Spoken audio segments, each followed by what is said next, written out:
Today, I'm speaking to somebody who I consider my brother.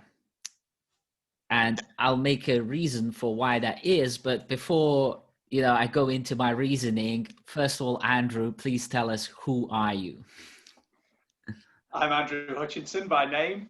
I'm a man finding himself through movement, evolving through movement, although movement really doesn't sum up the entirety of it. So I'm someone who's fascinated with how what we call the physical body creates who we are.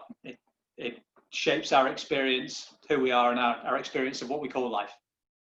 I think I'll leave it at that. Okay, that's quite a nice succinct intro. And how did you get to being this sort of movement guy? I'd always been interested to a certain extent in how we move, in the physical body from a more general kind of fitness perspective, a more biomechanical kind of model of how things work. And, kind of, if you imagine like a basic sports science stuff, PT, those two kind of intertwine to a certain extent. And I played a lot of sport at a fairly high level when I was younger. But it was only when I got really unwell through not being able to move that I explored it at a whole new level. I'd already got quite into biomechanics fairly deeply. And through becoming unwell myself through a fear of movement, funnily enough, which we can dig into anytime you want. I don't want to waffle on down that path for now, but I had to learn basically how to start moving again from not being able to move to the point that my energy, if you like, my energy channels and my blood flow was largely cut off to my extremities, and my lower legs started to discolor, my feet discolored, my toenails started going black, ready to fall off. And so, I had to basically rebuild myself through what became a combination of study and practice, and then eventually no study, because the practice showed me everything. So I don't actually know this, and it's fantastic, important thing, because I think many people will find themselves in a state of quite big distress physically these days for all sorts of reasons. We can touch on that, but how did you end up in that? Well, we could attribute it to a number of things. I mean, I think a big part of it was me not being me. I allowed myself to go against what I knew was right in life. I made certain choices, particularly with regards to a relationship and other things, where I went against my gut for reasons that I can't explain now. Well, I probably could. I could go back and we could delve into that another day, but I don't need to know why. Well, I do know why, but I don't need to go into that.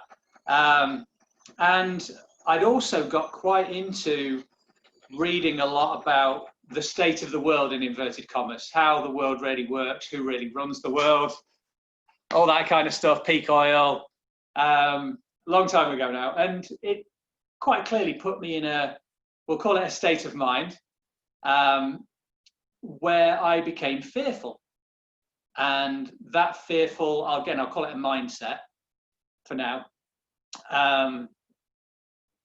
That fearful mindset, when I'd been working with some new running techniques that I was playing around with, I developed some minor pains in my feet, which was something that the me that knew enough to know better would have just said, well, clearly these things happen when you're playing around with new stuff. But I became fearful of breaking myself, something I'd never known before. And I had just enough knowledge to know that, when you snap a tendon in your foot, it's not going to end well. These things don't get fixed properly. So having that little bit of knowledge probably didn't help. So I became fearful of moving. And then with every step that I took with this pain, I just clenched in more and more and more. The freeze response, which is, what does the body do when it's in fear? This virtual reality suit, it stops moving, because when you stop moving, you can't enter into fear. It's stay still. That's what it does. So I just clenched up and clenched up and clenched up from the center of my core, the center of the psoas, which is where all movement's initiated in spine-based organisms, blah, blah, blah. And eventually those movement restrictions got so extensive that it basically started to shut the system down. And, you know, I ended up with teeth collapsing and, yeah, all kinds of physical symptoms. I think that about covers it. So was that because of a certain mindset, or was that a physical cause? Well, I would strongly make the case that it's what you would call a physical cause, because I mean, if we look at other aspects of that as well, like I had an issue with a disc in my back that I'd done through. I'd injured it, and I'd never went through the proper restorative movement patterns that I needed to take away all the restrictions that you create when you're in pain. You create restrictions in your movement. So, you know, we can talk about birth trauma created when I was adopted at birth creates a physical trauma because you're not able to process it mentally. But essentially what this virtual reality suit does when it is fearful, or when you have a belief that is not softly held. So trauma, beliefs, all of these things are restrictions in movement. And so if you imagine a belief where we know that cognitive dissonance, when you challenge a belief with somebody, they're not going anywhere. And they're not going anywhere because that movement restriction is held onto very, very tightly. It makes part of their identity. It requires energy to do that. When there's more energy being held in all of these different traumas and beliefs, there's less energy to do all the repair and basically operate this system in an optimal way. So it's the physical restrictions within the physical body that create that illness. So the way I would perceive it, I suppose to kind of fill that out a little bit, because that's probably not the best way, is that information comes into the system through what we call the senses and through vibrations and wavelengths that we pick up, all these different ways. There's information everywhere, and we pick that information up. The brain is the one that deals with that information. It then scans the hard drive, if you like, for want of a better analogy, which is the rest of the physical body, with the prime place being the psoas, which is a deep core muscle, which is more of a biointelligent organ. It's where movement is either initiated or stopped, or spine-based organisms. So the decision from the brain to move is sent to the psoas effectively, and then it decides whether to actually move or not. So that's where you'll find most of these physical restrictions, which is why we see so many people with back pain in the same region. It tends to be round about the top of the lumbar vertebrae going into the thoracic vertebrae, because those vertebrae where the psoas attaches, that tightness in the psoas, that movement restriction pulls on that area a lot. So yeah, so essentially it's a physical restriction that changes our frequency and our chemistry. So if you change our frequency, and I'm not just including the physical body below the head here, clearly this is all part of the physical body. When we say the word mind, people, if you ask them to pick a body part, they'd say head. But there is no mind in the head. There is simply a processor and decision maker, which is the brain in the head. So yeah, so then the hard drive is scanned and the decision is made whether to move or not. And so yeah, these physical restrictions create a change in chemistry above all else. And obviously, if you feel differently chemically, and we're not just talking a really simple level here, but it's a very, very complex system, you perceive the world differently. We know that. Not only do you know, if you're happy, you have a different experience with somebody. If you're sad, you have a different experience. But we talk about different frequencies. You know, diseases exist at different frequencies. When you're in a different frequency, there is a powerful argument for the fact that you actually see different timelines, people would call them. So you are experience a different reality. You see a different light frequency. So yeah, you can extrapolate that as far as you want to go. Yeah, I'll leave it at that for now, because I can waffle. So we really wanted to have this conversation in respect to the idea of and question of what is mind. And of course, I myself coach people through a program called Fresh Mind. So that's something that I'm like 24/7 on the case of. And it's a sort of still a mystery in many respects, right? And it looks like you and I have perhaps slightly different angles on this, but you know, I must admit that you have helped me a lot, certainly with my physical condition, let's say, because it's not fitness necessarily, it's fitness is subset of condition. Because I've seen, I watched a lot of this kind of crack addicts program on YouTube, which is about chiropractors cracking people's limbs and backs and stuff. And you see a lot of athletes coming in there who are suffering greatly, like their bodies are absolutely junk. They're strong, but they're fit, but their condition of the body is terrible. And so for me, it's like, I want to be in great condition and fit, but I see fitness as a subset of conditioning. And, but also then conditioning is a bit of a weird term, because it implies that you got to kind of do 10,000, 50,000 pull-ups or something like that to condition yourself. Yet the true, almost like you could call it esoteric or quantum conditioning, really comes from being, from truth, from integrity of oneself. And there has to be some element of the mind, soul, being, whatever we want to call it, that puts that all together in the right order, so that we can be in great condition and fit and feel great and be able to have the strength, have the flexibility, have all these kind of things, which a lot of people seem to shoot for as an individual thing. So they might say, I have great flexibility, but I don't have the strength, or I have the strength, but I don't have the power, or whatever it is. And so what I'm looking for is all of it in a coherent whole, along with a fresh mind. And that's kind of like shooting for the stars, but hey, we're all made out of stardust. So that's something I wanted to put very formally on record, that you've helped me and still are helping me in a very cool way to rethink my body as a quantum computer in some sense, because I'm a computer scientist. To computer scientist, everything's a computer, but like a quantum wave or capability, and to be then able to put that body to use in the best way for quality life, quality with like a capital Q. Yeah.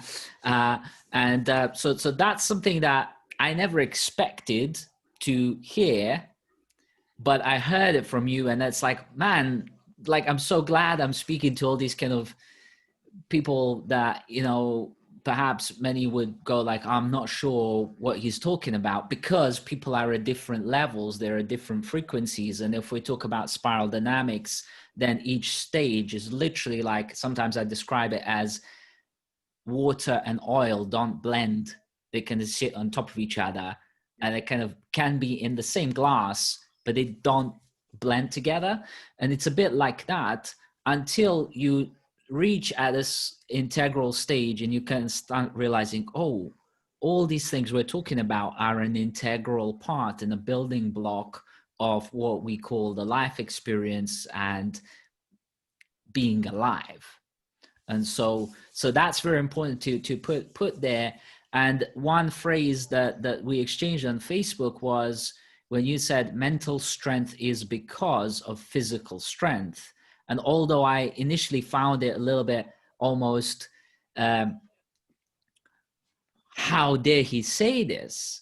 I'm looking to understand what your angles are and perspectives are, so that I can be better.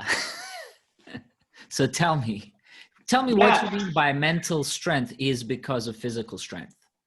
Well, firstly, it's not worded perfectly, but that doesn't detract from the nature of it, which is that, and I will say before I go on, that this is not to say that adopting what you could call a psychological approach, if you like, the way that you would, talking to people, utilizing language, utilizing those tools, isn't hugely powerful and just as powerful as working with the body, because it is, but it all affects the physical body.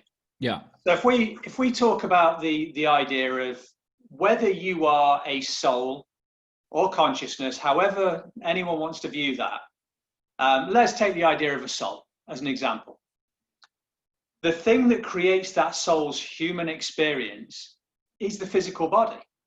If it were not for the physical body, and again, when I say the physical body, it doesn't mean below the head, it's the whole lot. And this, a lot of the time when you talk about the physical body, people immediately go from the neck down. It is that which creates that experience. So if you are able to talk to me in such a way and clear a belief, a restricting belief, which exists within the physical body as restricted movement. This is why we have energy blocks, and when people talk about energy blocks and freeing them, because it takes energy to hold that in place. So where had I gone? So yeah, you can do that. You can do that in a myriad of ways, but it is all to do with, at the root of it, it is how strong, how flexible, how agile, how stable is the physical body. What we call this matter that you inhabit. What frequency is it operating at? It doesn't mean that taking a mind-based or psychological approach, however you want to view that, can't have the same impact. And again, it's because we get tied up in these words, we talk mental. Yeah, mental, it's in the head. Well, is it? Because if the information you're taking in is scanning the hard drive and it's making a decision based on trauma that it finds within the psoas, if you like, a movement restriction that affects your frequency, so that, is that too loud in the background? That's fine. It kind of adds to the talk, because a washing machine centrifuging in behind, it kind of like reminds us that everything's kind of always spinning round, right? Exactly. So yeah, essentially it is all physical in that it is the resonance of the physical body that affects how we interact with all this information around us. Whether we go on the idea of, the brain cells are coated with what are effectively radio transceivers, and there's a belief that we connect with the field of information all around us, and they've done tests with the encephalographs. It's a different device, but it does it away from the head, proving that we don't have to pick up brainwaves from actually beyond the head. Anyway, so essentially there are pockets of data, there is information all around us, whether it's wavelengths going from me to you, more so when we're next to each other in person, whether it's the stuff coming through the screen here, whether it's me talking to this water here and sending vibrations, whatever it might be, there's pockets of information everywhere. And they are all interacting with this physical matter that we inhabit, if you like. So that's what we're looking to optimize this virtual reality suit in whatever way we can. When we talk stability, for example, you could, I'm sure, take your approach and create stability in somebody. But in the same way, movement, if you like, or postures, utilizing, simply working with the physical body, can create stability of what we call mind through doing stability exercises. And we see this over and over and over again. Same with strength. Although strength is not lifting heavy weights, it's about having reflexive strength. How well can you react? Are you tied well together? Your psoas at the center. Do you have that X? And I don't want to get into that now, but going back to the original software movement patterns that we develop we go through as a child to create, squatting, crawling, rolling over, all these kind of things. So that's putting me off a bit. So that's when I say physical equals mental, simple as that. The composition of your physical being affects how you are mentally, but you can take a myriad of approaches to create that. Okay. So I'm going to put you on mute while I'm saying this thing, which is going to be a little bit of a counter argument to what you said, but also complementary, because, and we now get into what is mind. And I recently, I'm the kind of guy, and many people get a little bit scared of this, right? Because I'll go to Davos, and I'll go to a transhumanist conference, and I'll also go to, I was even like signed up to like going to a defense conference, but I didn't go because of COVID and all this kind of stuff. And, because I get to see and observe, see what people are thinking about and so on. And while that gives me lots more different perspectives and first-hand insights into, you know, what I'm missing out on. And so one of the guys I spoke to, and he promised me that he's going to come on this podcast and we talk about mind versus brain. And the transhumanists are holding this thinking perhaps is a key word here, and really I would even go as far as saying belief, that mind is inside the brain. It's a product of brain functioning.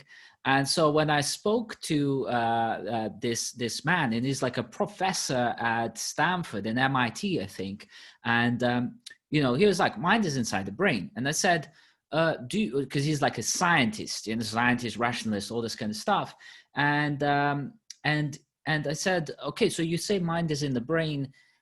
Is that a scientific truth that you're stating, that you're basing on a reference of formal research in science, or not? And he said, well, it's obvious. It's not formal research, but it's obvious. And I said, well, how about if I told you that the brain is inside the mind? Have you ever thought about that? He goes, no. And I said, well, I'd love to have a podcast conversation with you about this. And so then if we say that brain is inside the mind, then the question is, what is this mind thing that is bigger than the brain, or that kind of encapsulates brain? And the idea of the mind, as far as I see it and consider it, and, you know, want to define it here or describe it, is that it's programming that is on meta level from physical, what you call physical programming, that the brain is perhaps trained at on that level of synaptic connections and electromagnetic level, let's say.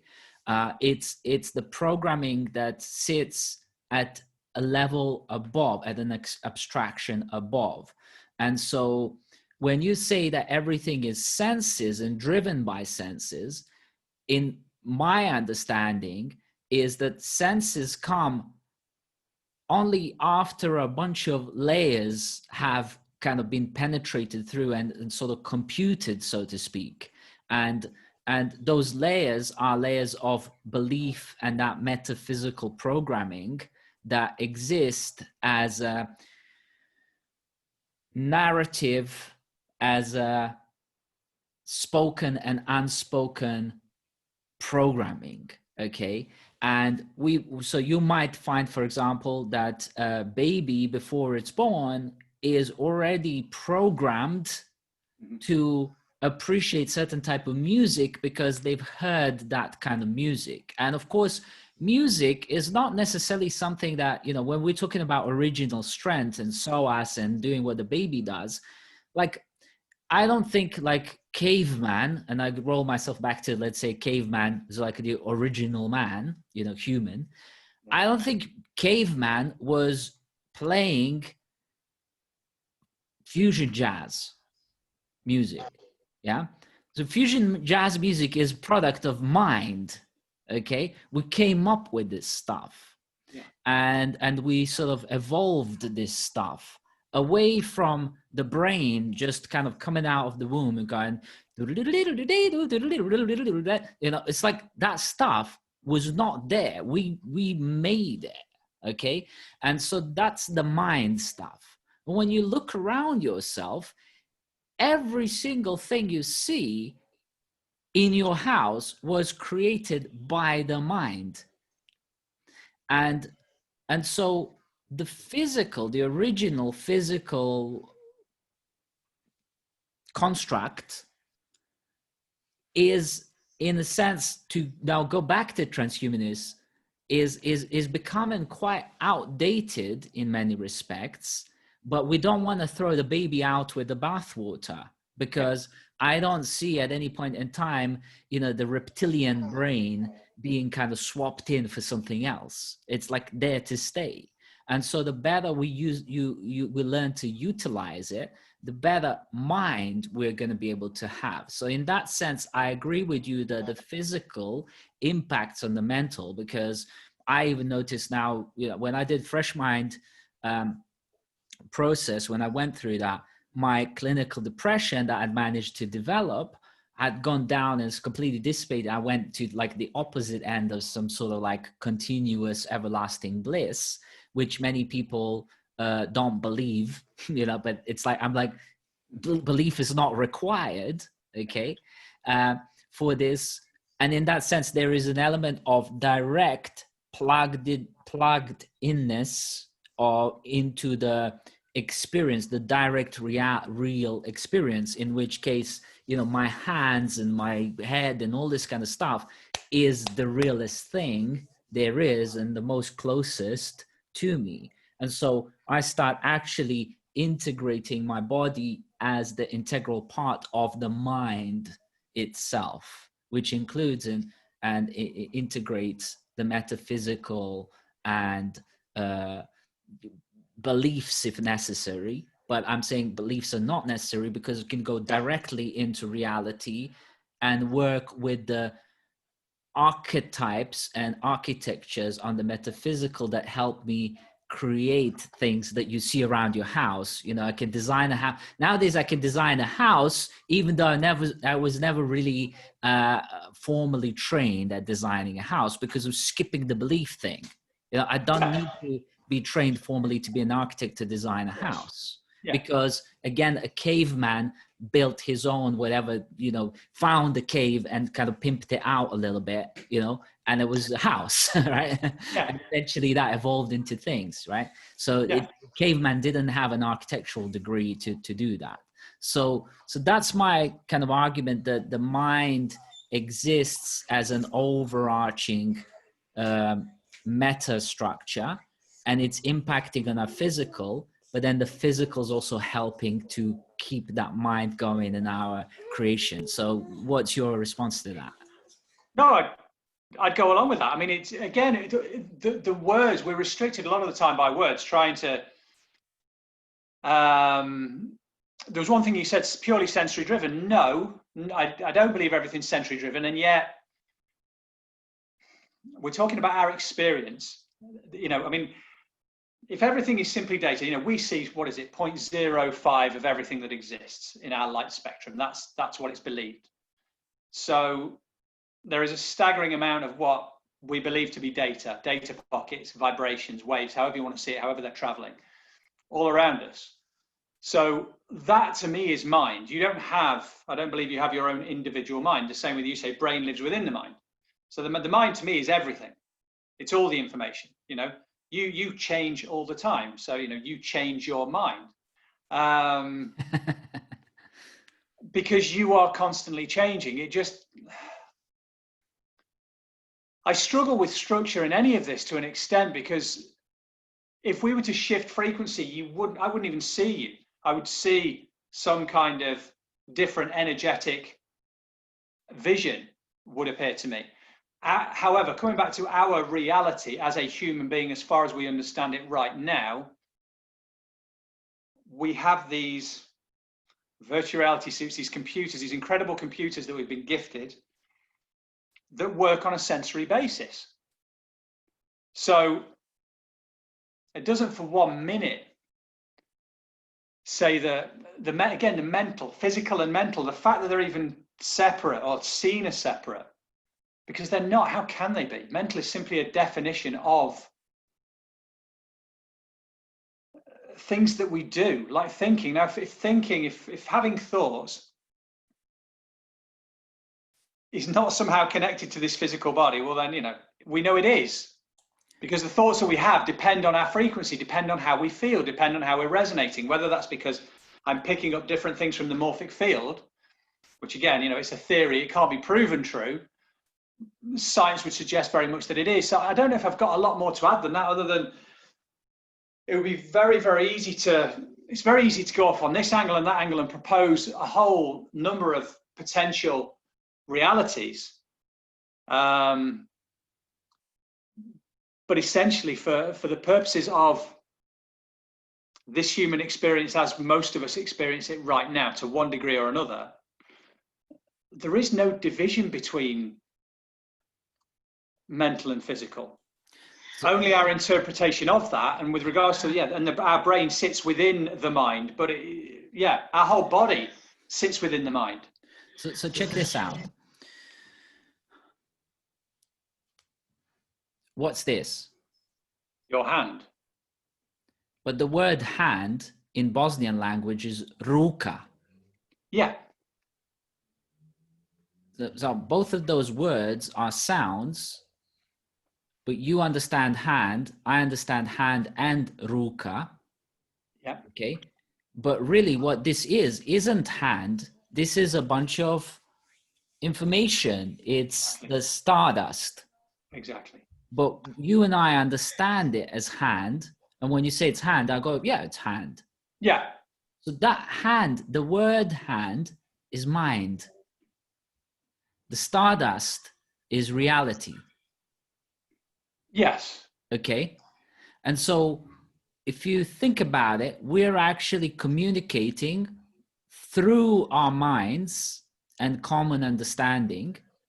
Yes. Because that's why and how you have been able to impact on me crawling in my garden like a baby. Yeah. Whereas previous to that, I would have said, if anybody told me that, I'd say like, go and F yourself and you're a crazy man and you have like, I have no idea why you would say that to me. You disrespectful BS merchant, right? But because you used carefully picked words to reach to me at the frequency that I vibrate with, right? Which also frequency is itself a sort of mental construct.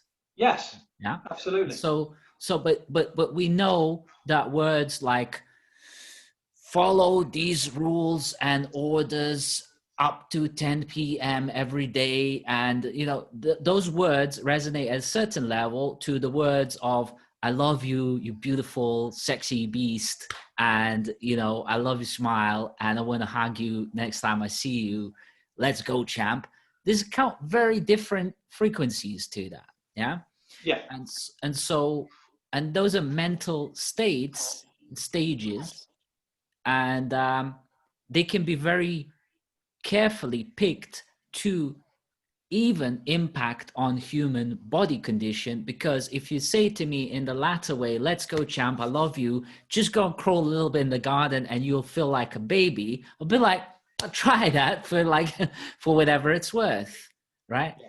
And suddenly what you're doing is through the mind, you're impacting on my body. And that was my thesis. And that's why a lot of these MMA guys and so on say like the mindset is the thing that drives me forward. Now I'd say that they're thinking about it the wrong way, because they're in that process through just the mind. They're ruining their bodies. Yes. By overworking themselves. It's like some of these guys get hit like 350 times in one fight, and they walk out and it's like my team had to carry me away, and he thinks he's done well, and it's like, dude, you're crazy, like not in a good crazy way, but a bad crazy way. So I'd say that the two are interchangeable, but still I would edge for it's through the mind. And you said that the mind is kind of overarching thing. Through the mind we reach into the body, because there is this layer of abstraction or modeling, so to speak. Absolutely. You've summed up beautifully. I'm not that good at communicating that. That's because that is your area, because we're communicating it from our own understandings and our own learnings from our own processes. So yeah, you nailed that, which is not surprising. So yeah, I mean, if you are able to think about the body in a particular way, you can create whatever you want with this virtual reality suit. You could give yourself an Adonis body simply through thought. Mm-hmm. There is no doubt about that. People have done that. So yeah, if you are able to, I think clearly for me, my journey has been how to utilize the body as the low-hanging fruit, which changes the mind. We'll call the mind. Yeah, I think. Yeah. it changes the mind, because it changes who you are at a structural level. This experience that you're having, it changes who you are. So it's another way. It's another way. It's and it's never, for me, it's never been the only way. It's low hanging fruit, and it's what I understand. And I couldn't do what you do from your perspective, because that's what you do. Yeah. So it's this idea of changing the mind through the body as well is quite fascinating to me, because again, I'm really starting to practice that more, right? But in, again, in my approach, it's not being a typical thing. And like, again, going back to the MMA people and so on, you know, all the like boxers, like Muhammad Ali was famous for this, like, I'm the greatest, like he's basically neuro-linguistic programming himself. Yes. And then they were like, afterwards, you know, when he stopped boxing, it's like, did you actually really believe that? I was like, no. But it still helped to just kind of be chanting that, because it's like every little helps, I suppose. Right. Yes. And certainly I would not be the guy to be standing for 7 rounds with George Foreman, you know, landing his fists full power into my kidneys and the psoas area, right? Yeah. And it's like, I wouldn't wish that on my worst enemy, but that was his approach. And he had both mind and body conditioning to be able to both absorb that and transmute that back into the knockout punches, just as an example. And now we're seeing also people like Mike Tyson at the age of 51, 55, whatever he's at, he is kind of really applying his body in a way that looks more or less on par with his peak performances at the age of 20 and so on, which is like, wow, there is a way of doing this, right? And what that way is, we all want to know, because we all want to have some of that. So talk to me about it. It's using it according to its design, first and foremost. So understanding what you're playing with, and how it was designed to work. You know, when we talk about the software program, you know, babies go through the rolling, the crawling, all of that stuff, the sensory, you know, the fact that we wear clothes, we're not getting sensory feedback enough. We wear these padded shoes, we're not getting sensory feedback. So we end up with modalities to help restore this suit to its optimal state. Because if we, for example, if we didn't have chairs, you know, if we spent all of our time sitting on the floor like I'm doing now, whether it was arms around the knees, whether it was cross-legged, whether it was squatting as a resting position, kneeling, lying on firm surfaces, all of these kind of things, that would reset the body to its optimal without doing any movement modalities or anything else. So your frequency would eventually be, but there's so much deconditioning that's happened. So for me, a large part of it is understanding basics of how the body works. And one of the big ones is that, what are we composed of? And I know you've heard this plenty of times. The matter that we are composed of, as far as we know, things like water, basically all of them, light, water, they all move in waves. Well, it's actually particles within waves. The electron microscopes have shown that it's loads of particles within a wave, almost like a sheet of bubble wrap. So when we apply the idea of just particles, it creates separation, and that idea of separation creates separation at a much deeper level. You know, biomechanics, simply, you know, when we do a squat, we're simply like a piston going up and down. When we run, we're like, you know, and when you use something not according to its design, it starts to break down and not work properly. You know, you look at people that spend too long slumped in couches, and you'll actually notice that their butts, you see this with people, their glute muscles are actually starting to move up their back. So, you know, the glute muscles are one of the 3 main things you could argue that make us human in terms of how we move. The nugal ligament at the back of our necks, because we stand upright, the Achilles tendon, and the glutes. I won't go into the whys and wherefores, but those are important things with regards to human beings. So we need to start, first of all, understand what you are and what you're made of. And when you apply that, as you know yourself, through feeling, because a big part of utilizing movement is feeling it, it's testing it. You talked a bit ago about belief. If we can somehow instill that belief, or somebody can instill that belief in us, and it's there completely, it becomes a faith, whatever words you want to use, wonderful. But when you test something and you try it and you experience it and it works, there's no need for, kind of an enforced belief. You just know it. You know it to be so because you've just done it and you've experienced it. So that is your experience in that moment. So hence why when you try certain movement things, when you try walking at the optimal speed for a human being to walk, which is a lot slower than most of us walk because we're in a rush. We are, involved in busyness. So when you do that, and particularly when you do that barefoot, you actually start to feel how the body should move. You feel the wave of the foot when it lands on the floor. You feel that rotation through the hip all the way down to the foot. There's like this, from the hip starts to roll in the upper thigh. The whole leg goes in this wave of motion and comes back. And then that energy is then transferred up and across through and then out through the left arm because we have this contralateral pattern, our gait cycle. And there's almost like this infinite loop of energy when the body's operating that optimal way, which is like a wave. So the more that we understand that, we're made of water primarily, water moves in waves. So when we start to move that way and simply think of ourselves that way, we start to move more optimally. We start to vibrate at a different frequency. We start to produce different chemistry, and when we engage in contralateral patterns, our gait cycle, whether it be crawling, whether it be rolling, whether it be standing and doing standing marching, all of these things that can be done and just done and they work, or they can be done with the understanding that, man, I'm a wave. Yeah. And you don't have to even think about, right, I need to move this like a wave, because that's poor cueing. And cueing is very important in movement. If you tell somebody to brace their core and do this and do that, there's so much energy going into focusing on holding things in position. You create so much more tension. And generally when people do that, they end up worse than before with all kinds of problems. And we see this in athletes. Like you said earlier, all these beliefs, all these systems, and the specificity with athletics and all kinds of sports, they don't move well anymore, basic squat. Anyway, so it's all about design, in the same way that you design things. This physical suit was clearly designed to work a certain way. And we can see that in the patterns of children, for example. Just one example, but at the end of the day, you can test it. You can test it through, okay, I am a wave. Let's go and try this walking. Let's go and try crawling. And with the correct cueing, which I've given you when you do these things, which is not to tell you to hold this and do this and do this. It's playful. It's explore. It's maybe think about your wrists moving like a cat when you crawl. So you have that real fluid and you start to really feel every movement.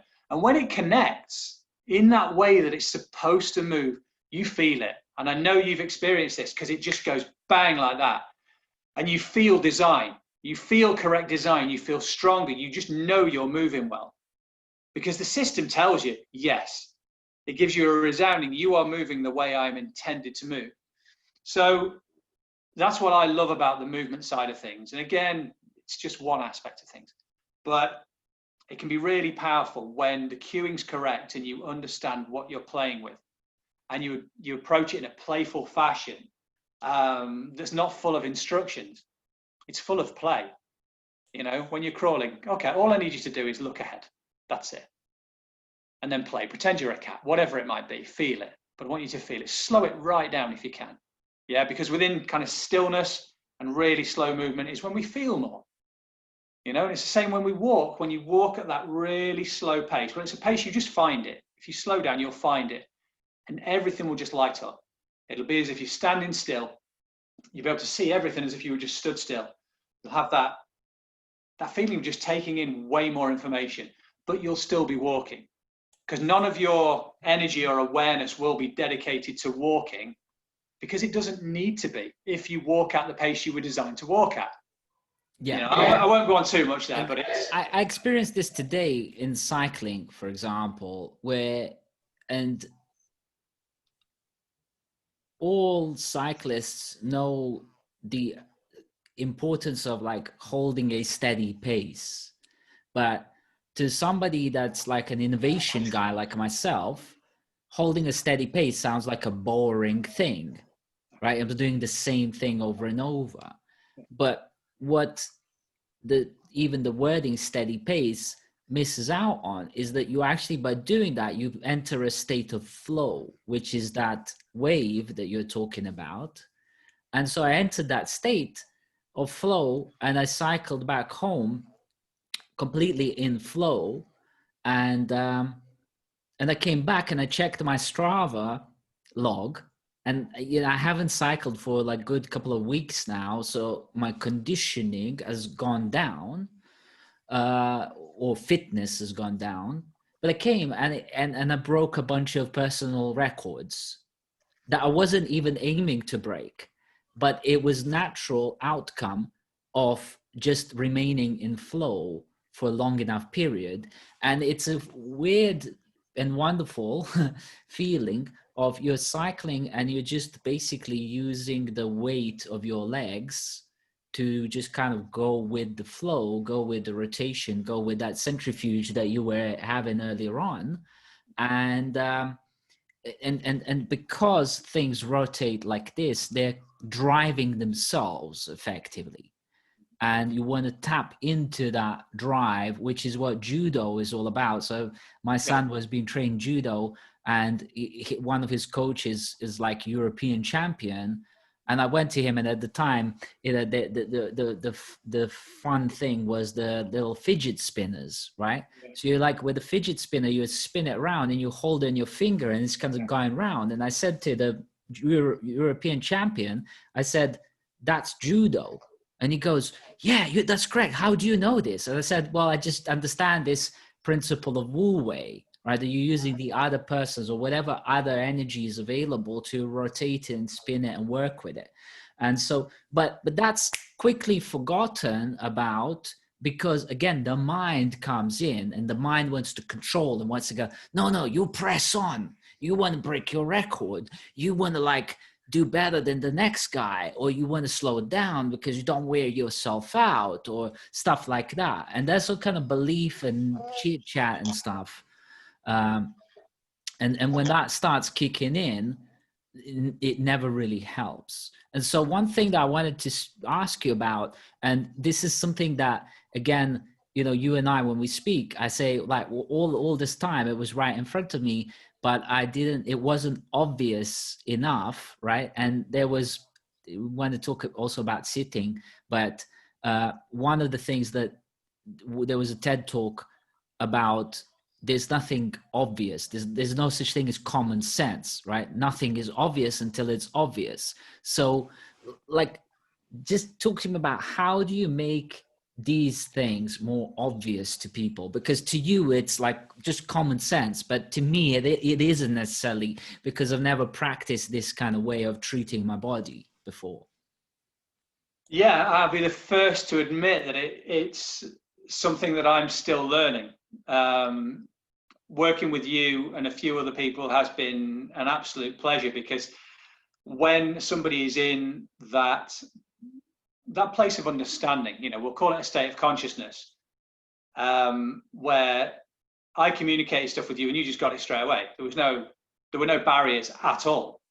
So it was, within a couple of days, I know you were texting me, well, even the first day, saying wow, and then it was more wow, and then more wow, and it's because you got it straight away, because you're already in that place to just accept that and understand that. This is where doing stuff, and for the majority of people, with all due respect, for most people, it is simply a case of testing it and seeing how you feel. Most people want to feel better. If you said to most people, do you want to feel better? Do you want to perform better?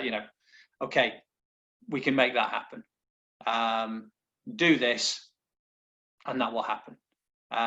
Okay, go and try it. I don't believe you. Okay, go and try it and see how you feel. And you can give somebody a few very, very simple things to do, and within doing those things for 5 minutes a day for a few days, especially even for a week, they will notice a difference. Whether they journal or whether they, if they are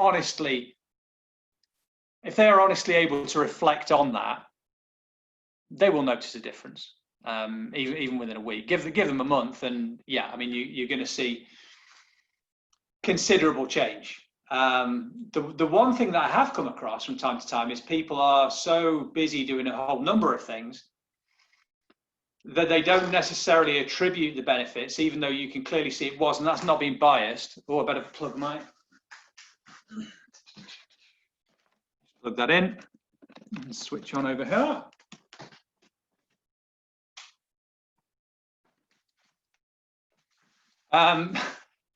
is, yeah, it's not always attributed to that. And because they might be doing a couple of other things that haven't worked for 5 years, and you give them the movement stuff, and 2 weeks later they're saying, oh yeah, it's amazing, but it's all down to this thing that I've been doing for 5 years that suddenly started working for some reason.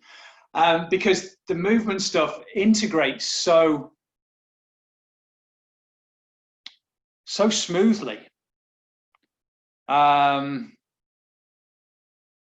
Yeah, it just integrates so smoothly. It's almost, at times it can be hard for some people, the changes, until they look back a few months later and go, oh wow, yeah, now I notice it. They haven't noticed these massive incremental changes because it's so subtle day in, day out with the practice. Whereas for yourself, it was a lot more rapid, but then we did things that are much more rapid. So, but not everyone would get that straight away. So there's something very, very important here that we're discussing, but not explicitly stating, which is that there are people have written books on flow states and flow. Yeah. And there are certain people who are literally chasers of flow. They're flow chasers, and they'll want the experience of flow no matter what it takes. They'll take mushrooms, they'll take ayahuasca, they'll go like bungee jumping, they'll go, because that thing that we just spoke about, cycling and so on, you can get it in walking, you can get it in anything. You're literally just sitting on the floor, you can experience flow. Yeah. And this is something that's completely unbelievable to most people that I've ever spoken to. That I say to them, you can be in flow all the time. In fact, that's your natural state of being. Absolutely. And they just go, that's utter bullshit, bollocks, I don't believe it, and so on. And then I go, belief is not necessary. Yeah. It's just the way you're supposed to be. And, it would be, I think we would have redesigned humanity when everyone just accepts their natural flow. And that's that. Oh, absolutely. And I hope I'm not interrupting it, but I remember I tweeted a guy called Stephen Kotler, who you may have heard of. Yeah. This is the guys I'm talking about. Yeah. Yeah, for a few years back, actually. And I said to him that flow state is a facial expression. And he came back and he was nice, but he was talking about how to, and he was like, yeah, I've had the same thought. And he was talking about how you'd film it and all this. And I was like, well, with all due respect, you couldn't possibly film all the micro contractions that are going on everywhere within the construct of the face and the facial nerve, the trigeminal nerve, all this stuff but it is to a large extent. I mean, you could make a strong argument for it being, because it's, another name for flow, as you know, is transient hypofrontality. So effectively, what's happening is we stop thinking, the chatter stops and everything else comes through. So at one level, that's all you're doing. And, our natural state, and this, of that facial expression is when we're not talking, when our tongue is resting where it's supposed to be, it sits in a position where the tip of it rests on the inside of the roof of the mouth at the front. And there are 2 points that are known as GV26 and GV27, if I've got that right, maybe 25, 26, I think it's 26 and 27, governing vessel, acupressure points.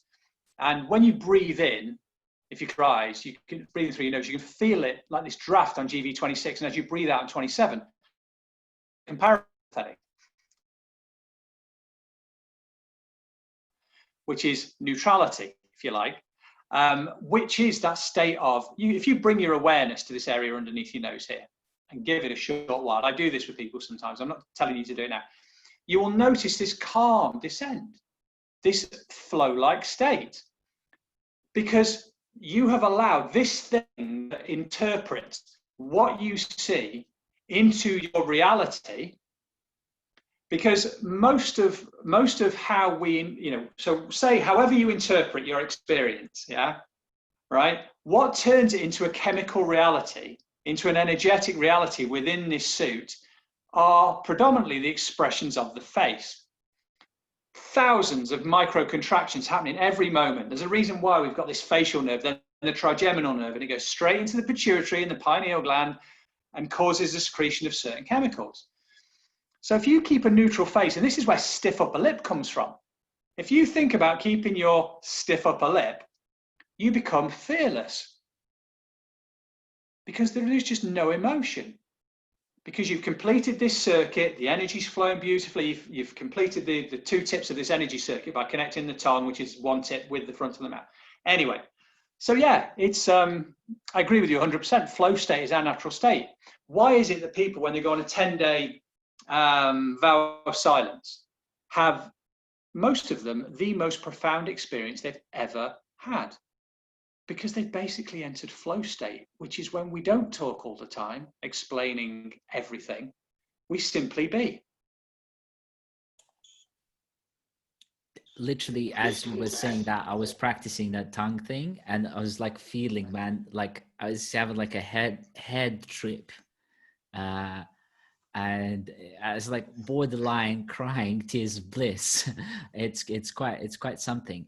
And so let's wrap it up on the product that's right behind me here, which is a chair, right? Oh man.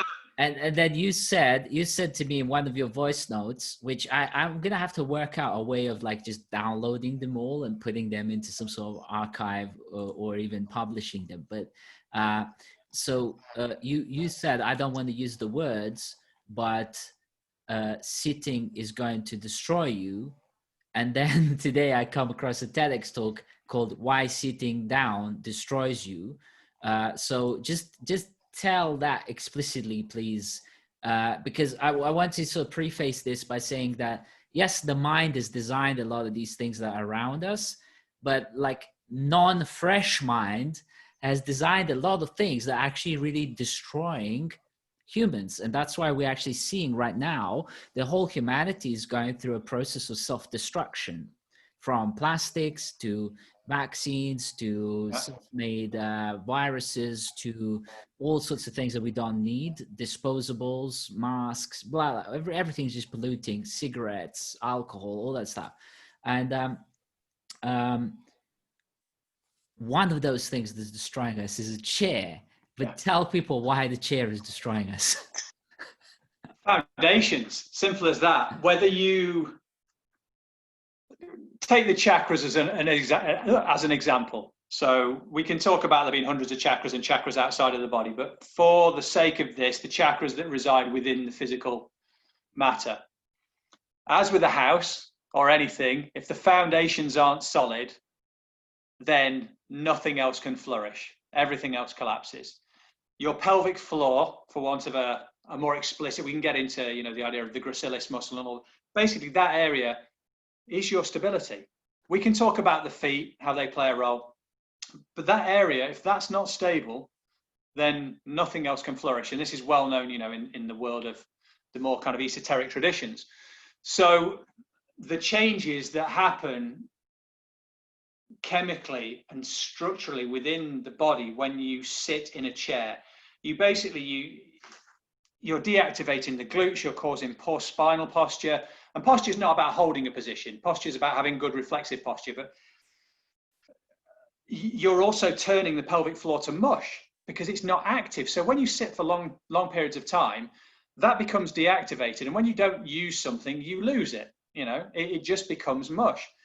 So if that whole area is mush, there is nothing to support the organs. You don't have a strong pelvic floor to support the organs. There are so many levels on which this is destroying us.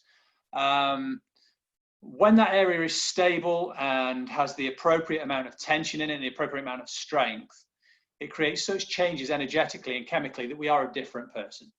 If we even, I don't want to go too much into it because it's something that you could break down to the most ridiculous level.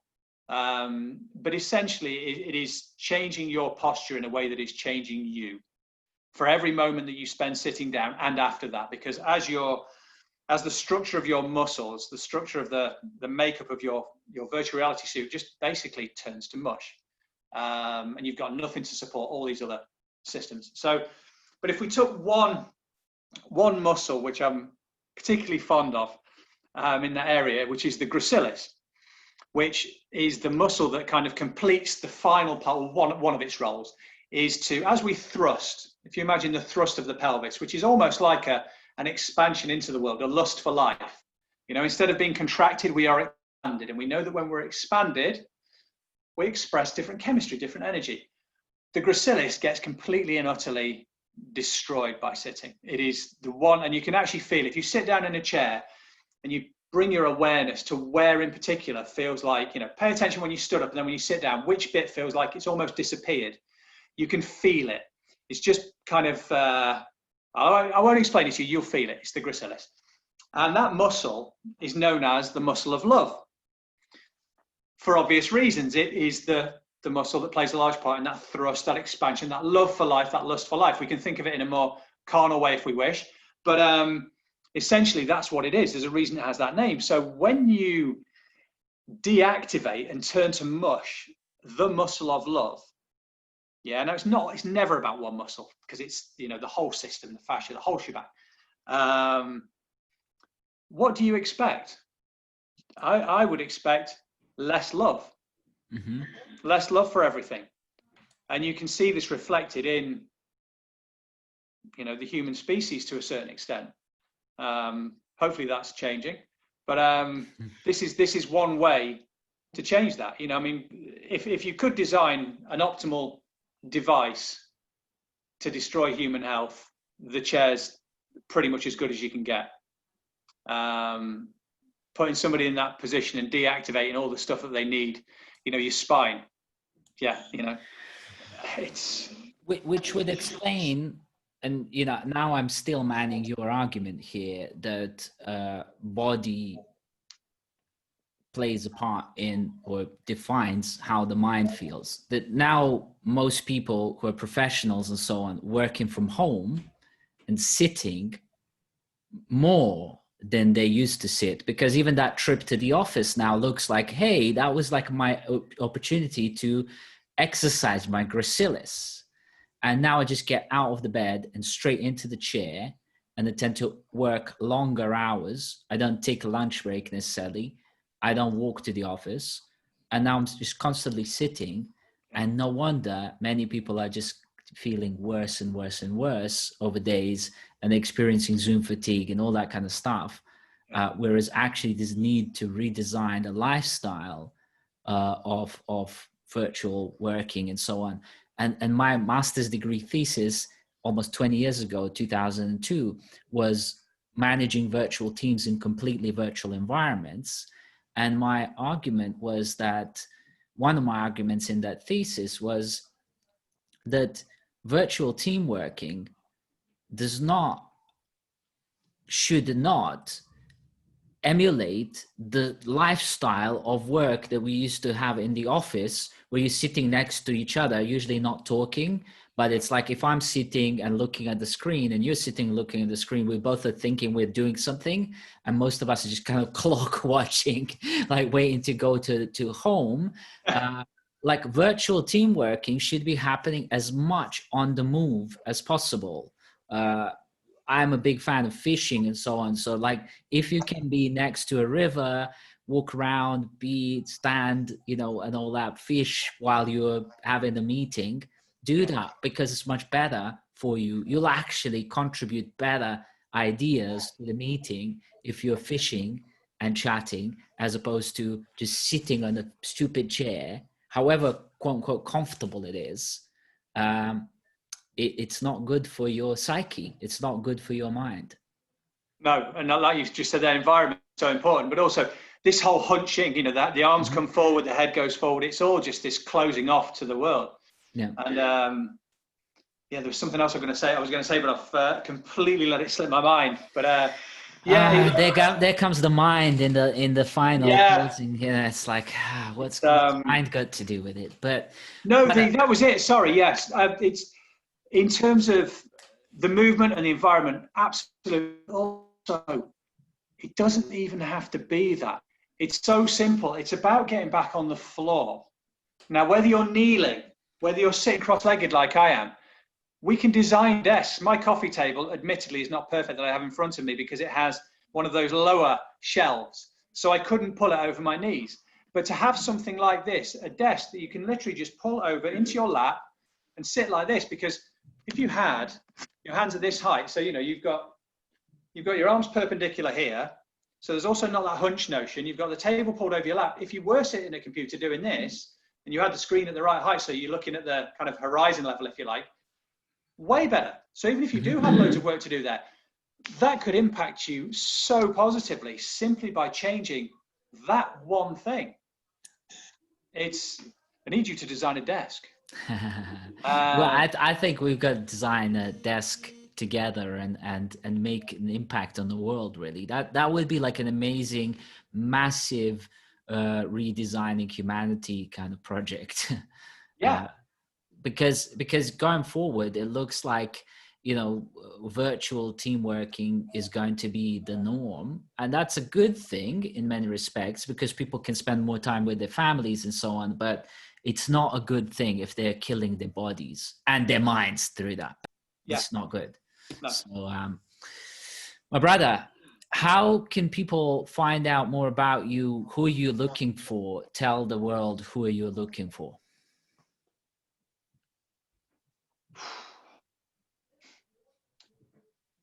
Anyone that's stimulated by what we've just talked about, anyone that is open to understanding their body in a maybe a different way, that is simply open, that whether you're injured, whether you want to improve your mindset, whether you want to improve your performance, it does cover a wide, it covers a plethora of things that you want to improve, because you're basically turning your virtual reality suit into something more optimal.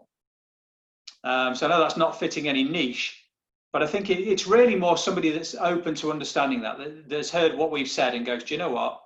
I like the sound of that. If you don't like the sound of it, cool, then it's not for you. Well, it is, but not yet. Yeah. And everyone's going to be ready for the right thing. I can just say from my perspective that, look, I've been a pretty active physically guy. I was a semi-professional volleyball player. I played just about any sport under the sun.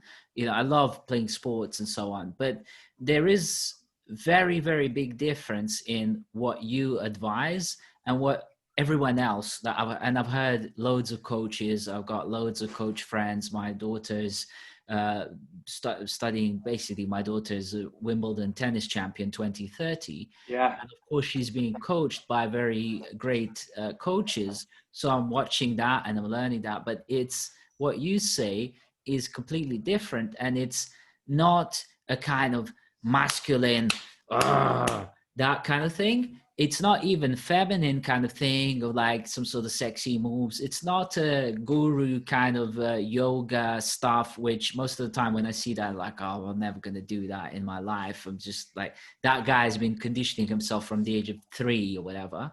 Yeah.